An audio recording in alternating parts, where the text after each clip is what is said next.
Malinaw? Malinaw. May natututunan? Of course. Ngayon, ano ba, Boss Vic, ang nararamdaman ng isang tao para malaman niya kung sinusumpong na siya ng appendicitis? Yan. Sige. Appendicitis may include, number 1, sudden pain that begins on the right side of the lower abdomen. Right side, abdomen, lower. Yun, Ulit. tatagiliran. Right side, abdomen, lower. Upper liver area. Lower appendix area. Malinaw. Next. Sudden pain that begins around your navel Ano yung navel sa Tagalog? yung gitna ng pusod. Galing Akala ko yan yung pala. Sobel yun. Huwag magalit. Navel. Ito yung nasa hukbong pang dagat. Navel yun. And Pusod, ulit daw ha. Okay. Sudden pain, biglaang masakit na gumuguhit. Nagsisimula dun sa pusod. sa gitna. Okay, Pababa. around your navel, sa gitna, di ba?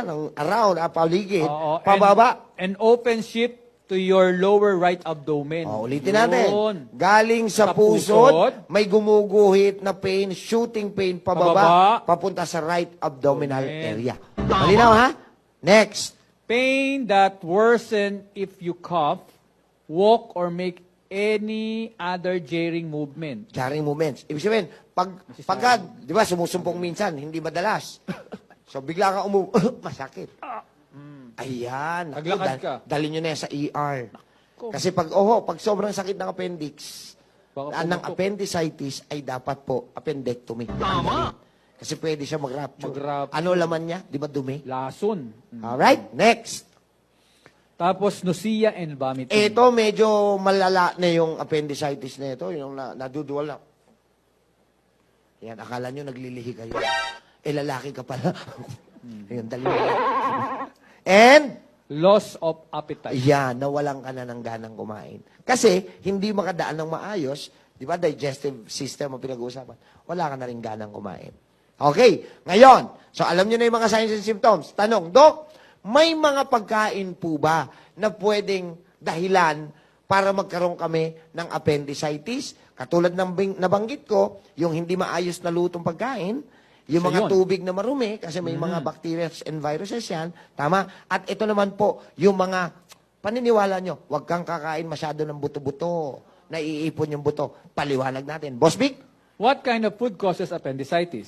Some of the fruit seeds swallowed are removed from the body naturally, while some of them can be the cause of appendicitis. Pakinggan natin. Kahit daw pala lumulunok tayo minsan ng mga buto, ng mga prutas at gulay, naturally, idadigest yun ng katawan. Ulitin ko ha, naturally, idadigest at itatapon ng katawan. Pero, merong ilang porsyento, maliit lang naman, ang pwedeng maiwan sa appendix. Tama. Malinaw ha? Kasi may na-report cases of appendicitis which are caused by seeds of vegetables and fruits such as Cacao, orange, lemon, melon yan, melon. melon, Amoy. amoy, barley, Aha. oat, grape, date, cumin, and nuts. Kita nyo? Di ba nuts? Dok, buto yan talaga, nuts. Yes, kaya dapat yung inuwi ang maigi. Kaya nga, tinuturo namin sa inyo, di ba? Huwag kayong kakain ng mani sa gabi. Anong pala? Oo nga. Iba'y nasa totoo yun kasi sa gabi, ayaw na ng katawan natin mag-digest ng matagal. Kasi nahihiga na kayo, matagal i-digest ang nuts. Kaya yung mahilig kumain ng mani, pansinin nyo, pag sa gabi mo kinain, kinabukasan, parang maligas-gas pa rin siya, parang mani pa rin. Oo. Tama? Oh, yung kaibigan ko, si Nyip, kinain pati yung pistachio nut. Oo. Lahat. Pati yung balat. Oo. Tigas nun ah. Kaya pala. Okay, so malinaw na, malinaw. Ngayon, Dok, ano ang pwede na, halimbawa, meron akong paminsan-minsan nararamdaman na katulad ng mga signs. What are the home remedies na pwede namin gawin para hindi kami mauwi? Yan, sa pagpapa-opera. Tama ba? Okay, home remedies. Boss Vic? Okay, drinking plenty of water throughout the day is essential for a healthy appendix. Kaya po, mahigpit ang ating tinuturong Dr. Water. Kasi, how will your digestion be aided without proper hydration? So, kailangan, para makapag-digest na maayos, may mix siyang water to digest the food that we eat properly.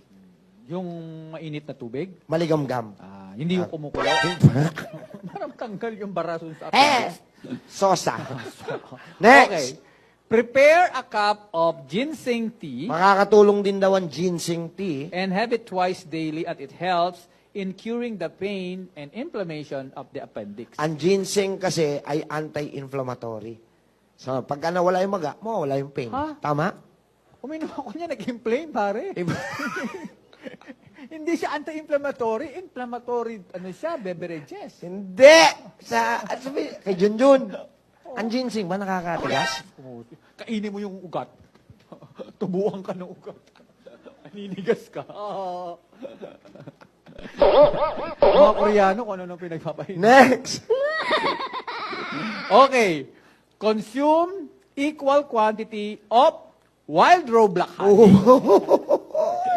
and lemon juice to prevent indigestion during appendicitis.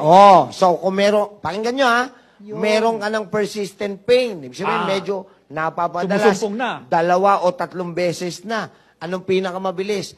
Honey. Wild raw black honey. Hahaluan mo ng lemon juice. Nako, sarap yan. Nako, ma-prevent niya yung indigestion. Tandaan nyo, kaya mamamagalan na hindi tama ang digestion. Indigestion. Tama? Okay. So, yun ang pinakamabilis na home remedy. Next, Ito pa, mint also helps to relieve the pain caused by appendicitis. mint. Mint. Add 2 to 3 drops of mint essence in water and drink once in every 3 to 4 hours. Medyo available na rin naman. Medyo mahirap yan sa Pilipinas yung mint oil kung tawagin eh. Pero may available na rin yan sa mga bilihan ng mga naturals. Okay? Yan. Wala lang kami yan. Next. Constipation may lead to inflammation of the appendix. Having a high fiber diet full of fruits and green leafy vegetables is the best way to avoid this condition. Anong sabi? Pagka daw hindi tayo binanggit ko na kanina, yung hindi pagdumi, maglilid sa inflammation. So, paano tayo kailangan mag-regular ng dumi? So, fiber and enzymes. Okay? Kailangan yan. Naka-reduce na kayong lahat, di ba? Yan. Naka-reduce ba kayo? So, yun na yun. Kompleto na yun. Next! Buttermilk is a very effective in preventing the bacterial growth in the appendix. Consume a liter of Galing buttermilk nito. daily. Ito ha, pakinggan nyo. Buttermilk. Meron ba dito niyan? Meron. Yung dairy cream at saka gatas. Samahin mo. Buttermilk. Hindi, milk talaga yan. Pero galing sa butter. Kala ko pinagsama lang. And last but not the least, Mix 100 ml each of cucumber and beet juices. ano yun? Pipino. Pipino. Sasamahan mo ng 100 ml na juice ng pipino. Pakinggan ha, 100 ml na juice ng pipino, hahaluan mo ng 300 ml ng juice ng carrot. Sarap niyan. Okay, drink it twice a day for 7 days. Tama. Malaki may tutulong yan. Nakakatulong para sa ating siya. appendix. May natutunan ba? Yan. So mga kaibigan, yan po ang mga katotohanan tungkol sa isang maliit na organ na parte ng ating digestive system, walang iba kundi ang appendix. Yan po, natutunan nyo dito lamang sa Alam Nyo Ba?